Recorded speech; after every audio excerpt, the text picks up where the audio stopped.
learning about or reminding ourselves about trigonometry, sine, cosine, tan, and how we use that to find components of vectors. How much of a particular vector is is x, and how much of a particular vector is y, and so on. Today, what we're going to do is learn the end, right? I told you on Friday that that was a means toward the end. Today, we're learning the end. Friday, we were learning how to use a hammer. Today, we're learning how to put it together to build a house. Okay?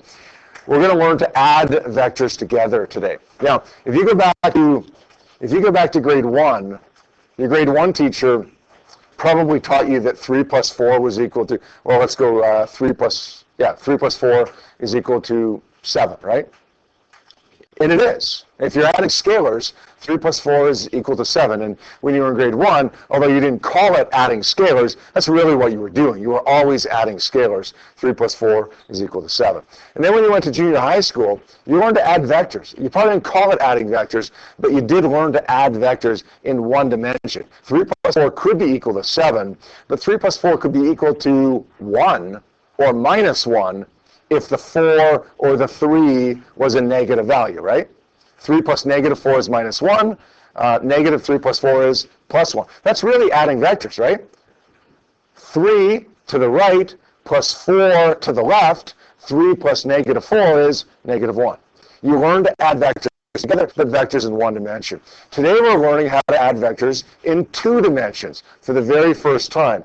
But the good news is, even though we haven't really added vectors in 2 dimensions together until this point today, you've done all of the math in previous math classes that you've needed to do. So none of the stuff that we're going to do today is new. We're just going to put some things together, some math techniques together. Take a look at the problem we have up on the board here.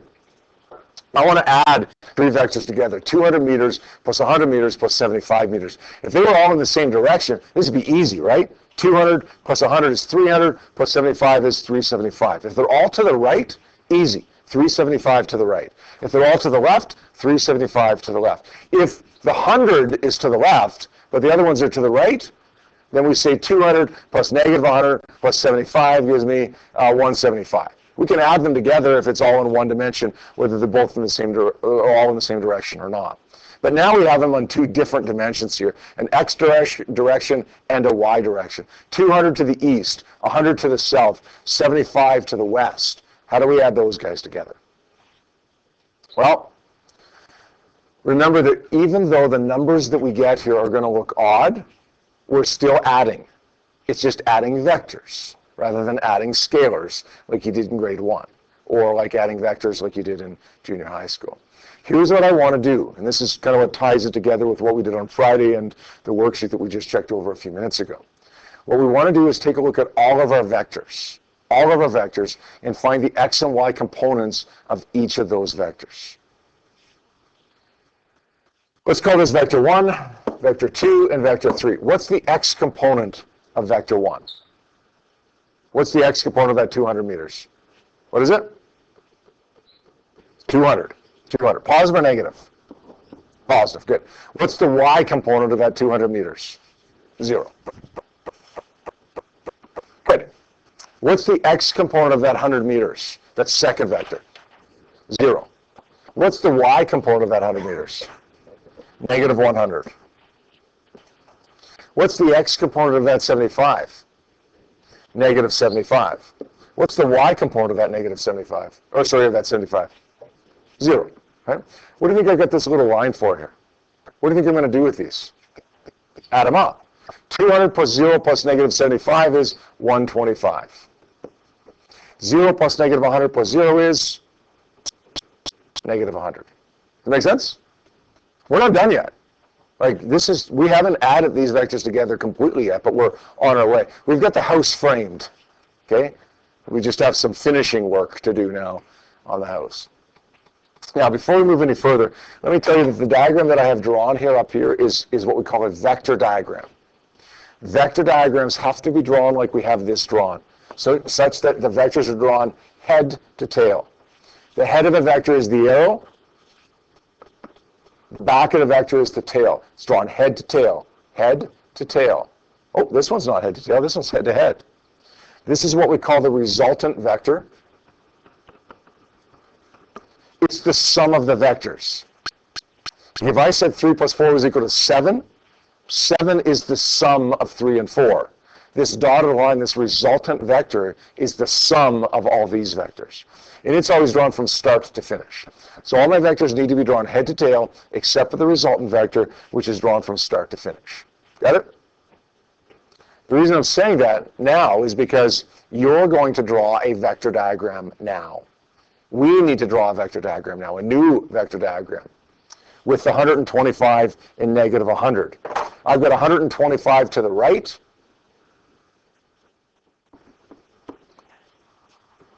and I've got 100 down. Is this good? Is that good? No, it's not. Aaron, why is that not good? Yeah, okay, yeah. I don't really need to put a negative in there, to be honest, because I have my diagram drawn and the arrow indicates direction there. Okay, that's not what I was trying to get at there. Jacob? Yeah, because this isn't drawn head to tail, right? This is drawn tail to tail. That doesn't work. I got a couple of options here, actually. I could draw it like this. No, I couldn't. That wouldn't be a good one. I could draw it like this. Right? That's drawn head to tail, isn't it? Or I could draw it like this. Is that okay? Yes, it's drawn head to tail. Now the resultant vector, that should be a little bit longer. We try to draw it as close as we can to scale. The resultant vector, which is drawn from start to finish here, is that vector right there. What do you notice about this resultant vector? Does it not look an awful lot like this one up here? It is. It's the exact same thing. But what's the advantage over the new vector diagram that I have drawn? It's a right-angled triangle, right? I can use sine, cos, tan. I can use the Pythagorean theorem. I can do whatever I want with this, right? Because this is a nice, easy right-angled triangle. I'm going to calculate the value of r, which is the magnitude of the resultant vector. This is, how do you find the value of r? A squared plus b squared is equal to c squared. Or a squared plus b squared is equal to r squared. How do you solve for r? Square root it. So let's say r is equal to the square root of 125 squared plus 100 squared. Now, somebody mentioned that that 100 should be negative, right? Because it's going down. Yeah, it doesn't matter at this point.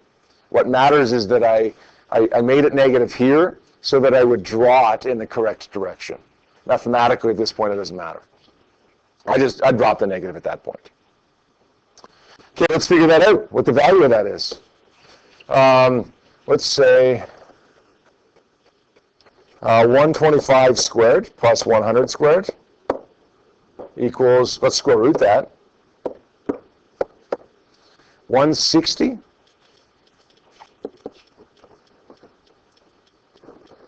Good? Is that my answer? Yeah, it's most of it. Not quite, though. If I said 3 meters to the east, 4 meters to the east, add those vectors, what would the answer be? 7 meters to the east, right? Well, we need a direction here, right? Because this is a vector. What's the direction? Southeast? Southeast is actually 45 degrees exactly, and we don't know that that's 45 degrees. In fact, we know that it's not 45. If these were both the same numbers, it would be 45. It's not. I'm going to label theta, an angle, and calculate that angle. Now, why am I labeling the angle at this spot versus here? Well, that's 90, so I'm not going to label it there. Why am I labeling it at this spot versus here? If you're labeling a direction, you're always going to label it from where you start, not the end, right? The beginning of my vector diagram is right here. Label your angle at the beginning of the vector diagram, always at the beginning, where it's tail to tail. Now, how do you think I'm going to find that out, the value of theta? Remember, trig, we got so, ka, toa. Theta is what we're looking for. 125 is the what? Opposite or adjacent to our hypotenuse. adjacent. 100 is the opposite. Opposite and adjacent, and theta goes with tan for the first time, right?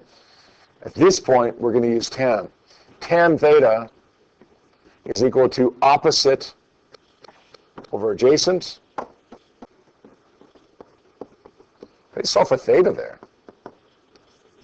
It's the inverse tan, or second function tan, of opposite over adjacent.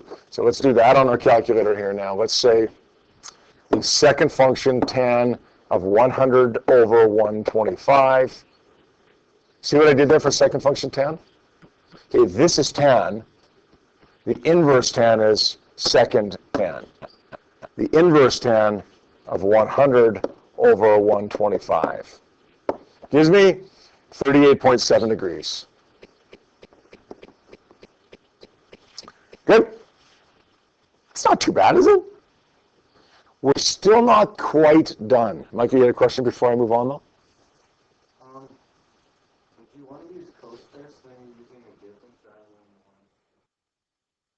rather than If you use cosine, you're using the 125 and r, right? Adjacent and hypotenuse. Yeah. So, I mean, you could do that actually, but I'd prefer you to use this because a tan with 125 and 100, because even though those aren't given, you've calculated those, like, you got those sooner than you got 160. So there's less chance of the 125 or 100 being wrong than there is the 160 being wrong. Does that make sense? But even in the end, if you use cosine theta is equal to 125 over 160, as long as you use the unrounded number for 160, it would be right. Jacob?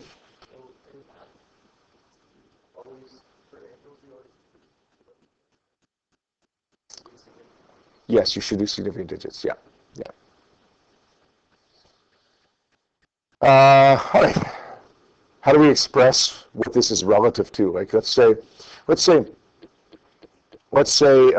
you were asking for my position right now. We were asking for my position right now. You could say I'm 2 meters from the front of the room. Or you could say I'm 6 meters from the back of the room. Got it? The reference point is the front of the room and the back of the room, right? This is 38.7 degrees. 38.7 degrees, what? From the back of the room, from the front of the room? From the starting point? But where's the starting point? That's what I'm going to do here. This is x, right? This is y. This is east and south. Got it? East and south. So this is going south and east, right? It's either going to be south of east or east of south. If I'm going south and east, it's south of east or east of south. Got it? Where am I measuring my angle from? Am I measuring my angle from the east or from the south? From the east or from the south? Where is the angle touching, the east or the south? East. So it's going to be something from east. What's it going to be? South from east. But we're going to replace the word from with of. So it's south of east.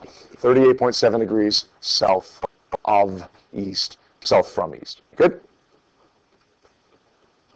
Now, you could have drawn this differently. You could have drawn this 100 in 125, right? That would have been correct. R looks the same, doesn't it? Guess what you would have gotten for the value of R there? 160 meters. But theta would have been the inverse tan function of 125 over 100. Theta would have worked out to be 41.3 degrees. No, 51.3 degrees. What of what? I'm measuring it from the south. Right? It's from the south. It's touching the south, right? But yet it's going east from the south. So we're going to say that's east of south. Are they both correct? Absolutely. Remember I said a minute ago, I'm 2 meters from the front of the room, I'm 6 meters from the back of the room. Are they both correct? Well, then why can't 38 degrees south from the east or 51 degrees east from the south both be correct, right? Just two different reference points. Got it?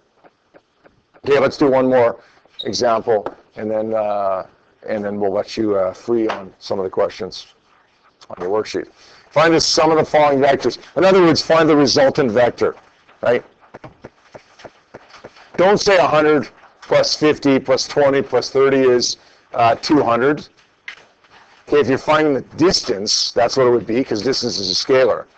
But if we're finding the displacement, we've got to add these according to our rules of vector addition that we just learned. Let's draw a diagram first. I got 100 to the west.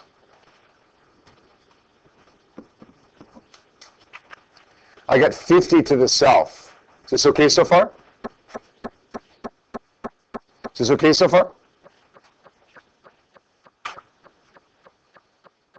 Oh, I see some head shaking. No. Kevin, how come it's not okay? What's wrong with it? Because, right, they're going head to head. The only one that can go head to head is the resultant vector, right? And we're not there yet. So I can't draw it there. Let's just draw it right here then. Is that good? Is that okay? Is that okay? Yeah. Yeah, it is. Now, I could have also drawn it right there, but whatever. Place I do it the first time is good enough. I want to make sure that it's about half as long as the 100. You don't have to take a ruler and measure these, but ballpark it, right?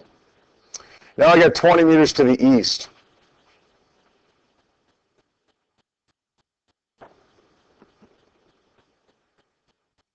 Is that okay? Is that right? Tegan, is that okay? Yeah, it's drawn head to tail, right? It's drawn to the east. It's drawn, it might be a little bit long compared to the 50 and the 100, but it's close enough. And then I got 30 meters to the north. Is that good? Marcello? Yeah, it's drawn head to head. Can't do that, right? So I'm going to have to draw that over here. Head to tail. Is that good? Is that okay? Lane, is that okay? Yeah. Where does my resultant vector go? Where does it start? Where does my resultant vector start? At the start. Where does it end? At the end. You should draw the resultant vector and draw the arrow on the resultant vector as well. Don't just draw the line, draw the arrows. Is this a good vector diagram? Absolutely. Absolutely. All of them are drawn head to tail, right? Head to tail, head to tail, head to tail, except for the resultant vector, which is drawn from start to finish. Now, the goal is always to get that right-angled triangle that we had in the last question, because we can do trig and we can do Pythagorean theorem with that. That's not what we got right now, so let's do that. Let's get that. What's the x component of the first one? Cam, what's the x component of that 100? Yeah, we're going to make it negative 100. Good. What's the y component? The y component, Ryan, what's the y component of that 100? Good. What's the x component of that second vector? That second vector, Jacob, what's the x component of that second vector, that 50? Good. 0. What's the y component of that second vector? But what's the y component of that 50? How much of that 50 right there is y component?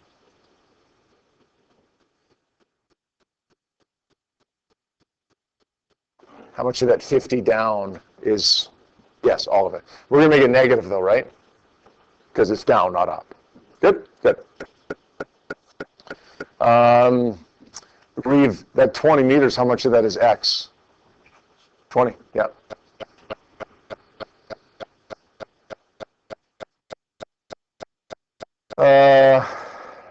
Corey, how much of that 20 meters is y component? 0. And finally, the last one, 30 meters. How much of the 30 meters is x component? 0. Yeah. How much of it's y component?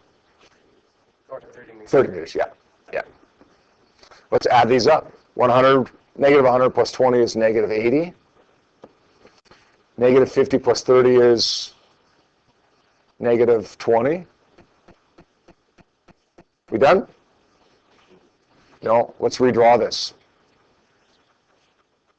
I got negative 80.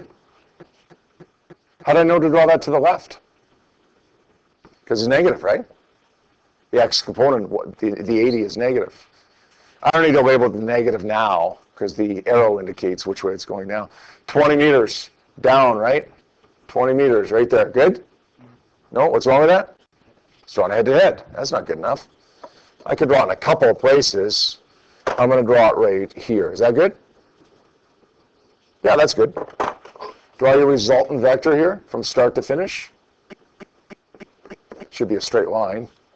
Does that look like the resultant vector we had in the first diagram? Yeah, if you draw it to scale, it always will. Where do I label my angle? Position 1, 2, or 3. Andrew, 1, 2, or 3. Where do I label my angle here? 1, 2, or 3? Yes. Good. Because it's always at the start, right? How do I find R? So how do I find R there? Yep, which is a squared plus b squared is equal to c squared, or a squared plus b squared is equal to r squared, as we're calling it here, or r is equal to the square root of a squared plus b squared. By the way, does it matter which one's a and which one's b? Can I say, is it 80 squared plus 20 squared, or is it 20 squared plus 80 squared? It doesn't make any difference, right? Do I need to put the negative in there?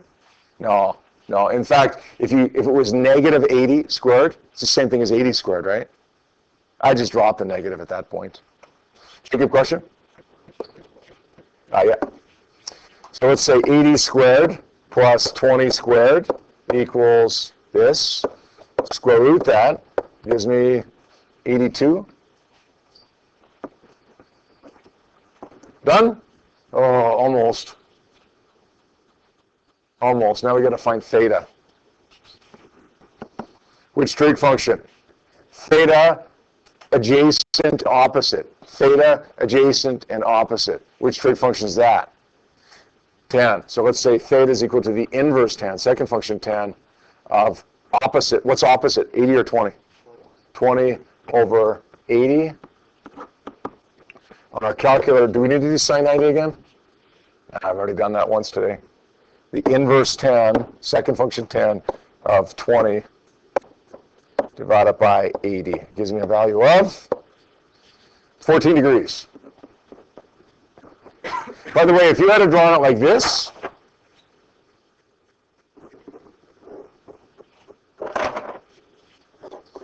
what do you think you would have gotten for the angle? Anybody want to take a stab at it? Lightning fast trigonometric calculation in your head? It would have been 76 degrees, right? 90 minus 14. This is 14 degrees what of what?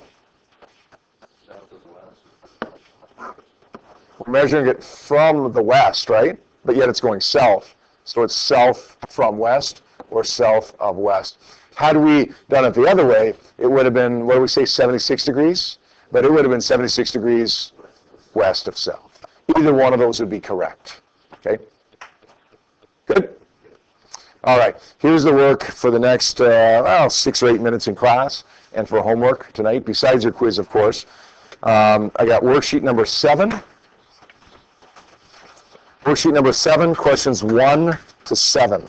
1 to 7. You're going to find the first 2 of these are ridiculously easy. Don't make them harder than they have to be. The third and the fourth one are already right-angled triangles, so they should be fairly straightforward as well. 5, 6, and 7 require a little bit more work like this, with adding vectors together and making a right-angled triangle.